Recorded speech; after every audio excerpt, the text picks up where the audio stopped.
One of these sounds twice as good as the other, and they cost the same. Hear that difference?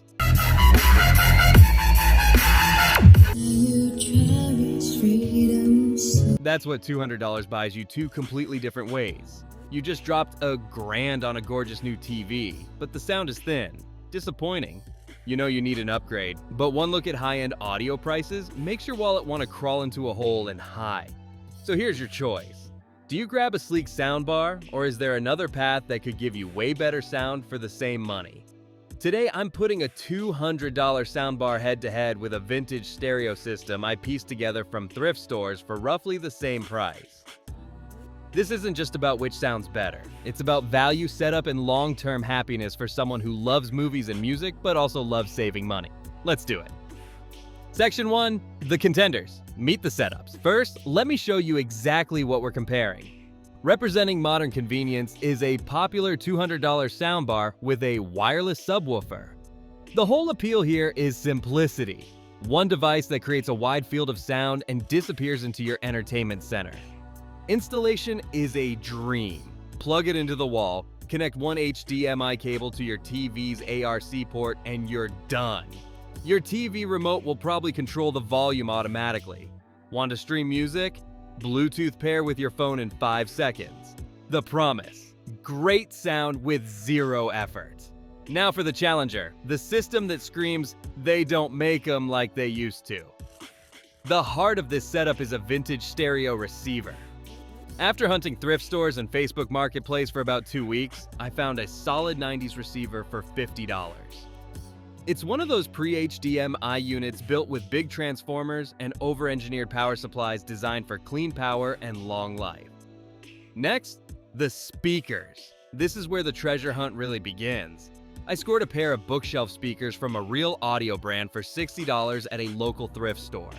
You're looking for actual speaker manufacturers. Polk, Infinity, Klipsch, KEF, not flimsy all-in-one systems.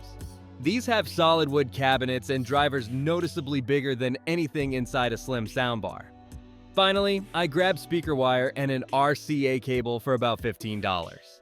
My TV only has optical out, so I added a cheap digital to analog converter for another $25. Total cost around $150. But here's the reality. If you're patient and hunt for deals, you can land something similar anywhere from $120 to $200 depending on your luck. The setup is definitely more involved. You're placing speakers, stripping wire, making connections. This isn't plug and play, it's plug and tinker. But for me, that's half the fun. Alright, systems built. Time to see what they can actually do. Section 2, the Showdown, movies and TV. Let's start with what soundbars were designed to do: make your TV sound better. I fired up a massive action scene, roaring engines, explosions, and crucial dialogue all happening at once. With the soundbar, the upgrade from TV speakers is instant. The sound is wider, fuller, and it actually has bass. Dialogue comes through clearly, and sound effects have real weight. The soundbar uses digital processing to create a virtual surround effect. Does it work? Yeah, mostly. Sometimes in really busy scenes, that processing makes things feel slightly artificial, but it's still miles ahead of TV audio. Now we switch to the vintage system, and the first thing you notice is scale. Because these bookshelf speakers sit several feet apart, you get a massive, authentic stereo soundstage that a single bar simply cannot replicate. When a car drives from left to right on screen, the sound actually moves across the room with it, naturally and convincingly. That old receiver drives these speakers with serious authority. Explosions punch you in the chest. The dynamic range is huge. Quiet moments are detailed, and loud moments are genuinely loud without distortion. But here's where the soundbar fights back. In extremely chaotic scenes, the soundbar's processing, which boosts vocal frequencies and simulates a center channel, can make dialogue easier to pick out. The two-speaker setup, without a dedicated center, can occasionally let dialogue get buried if the mix is aggressive. So for movies, if you want pure cinematic scale and room-filling impact, the stereo system wins. If you prioritize dialogue clarity for casual TV watching, the soundbar holds its own. But here's where things get really interesting. Section 3. The ultimate test. Music. This is where the two paths completely diverge. If you actually sit down and listen to music, not just background noise, this round matters most. For background music at a party, the soundbar is totally fine. The sound is clear, the sub adds decent thump. But the second you sit down and critically listen, that soundstage that felt wide for movies suddenly feels narrow, stuck to the TV. The left and right channels are only a couple feet apart inside the same box, so stereo separation is weak. And that digital processing that helped with movies, for music, it makes things feel slightly flat and artificial. Then I played the same tracks through the vintage system. Here's what changed. The stereo separation from properly spaced speakers created a deep, three-dimensional soundstage. Instruments didn't just exist in left or right, they each had their own position in space. The larger drivers in these bookshelf speakers handled mid-range, where vocals, guitars, and pianos live, with a warmth and detail the soundbar couldn't touch. Everything felt more natural, more dynamic, more alive. For vinyl especially, the difference was night and day. That vintage receiver paired with these speakers delivered a genuine hi-fi experience. For music, the vintage stereo wins. It's not even close. If this comparison is helping you figure out your own audio setup, hit that like button right now. And stick around, because the final verdict might surprise you. Section 4. The Frugal audiophiles verdict. Cost, value, and future-proofing. After living with both systems for a month, here's what I'd actually buy with my own $200. On pure convenience, the soundbar wins easily. You get a complete brand new package with a warranty. It's an instant, zero-headache solution and a guaranteed massive upgrade over TV speakers. If you mostly watch streaming shows and movies, and your priority is sounds way better with zero effort, a soundbar is incredible value. The vintage stereo system offers mind-blowing performance per dollar, if you're willing to put in the work.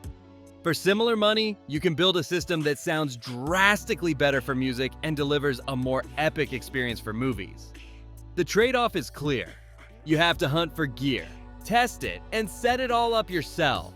There's risk with used electronics.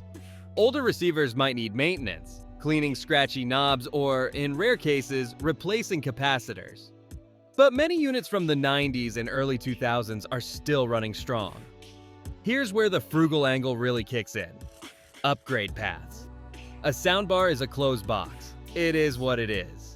You can't upgrade the speakers or amps separately. If something fails, you're replacing the whole thing. The stereo system is modular. You start with a receiver and two speakers. Down the road, you find a used subwoofer. You add it. Later, you pick up a center speaker for clearer dialogue. Maybe you score tower speakers at a garage sale. Those become your mains. You bolt on a turntable, a CD player, whatever you want. Your first $150 purchase becomes the foundation of a system that grows with you for years. The vintage stereo path is as much a hobby as it is a product. It rewards patience with sound quality you'd normally spend $500 or more to achieve. The soundbar is an appliance. The stereo is a project you keep improving. Conclusion. So here's my actual advice, based on who you are. Buy the soundbar if you value simplicity above everything. You mostly watch streaming shows.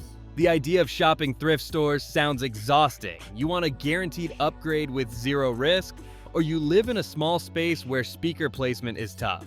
Buy the vintage stereo if music listening is genuinely important to you. You enjoy the hunt. Thrift stores, Craigslist, Facebook Marketplace.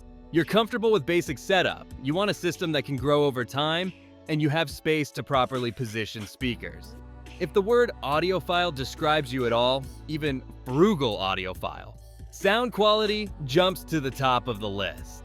And in that fight, the vintage path usually wins. If you decide to go vintage, here's where to start. For receivers, look for brands like Yamaha, Denon, Sony, Onkyo, or Marantz from the 90s or early 2000s. For speakers, stick with known brands. Look for solid, heavy cabinets. Check for tears in the speaker cones. Shop at Goodwill, thrift stores, estate sales, and Facebook Marketplace.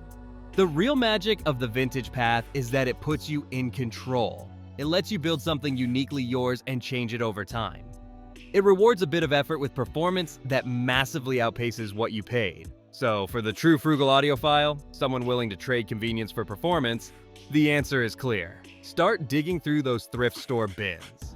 There's real audio gold out there if you know what to look for. My personal choice? I kept the vintage system. The soundbar went back. If you want more videos on building budget audio systems, vintage gear guides, soundbar shootouts, thrift store hauls, subscribe and hit the bell. Drop a comment and tell me, Team Soundbar or Team Vintage Stereo? Thanks for watching, and I'll see you in the next one.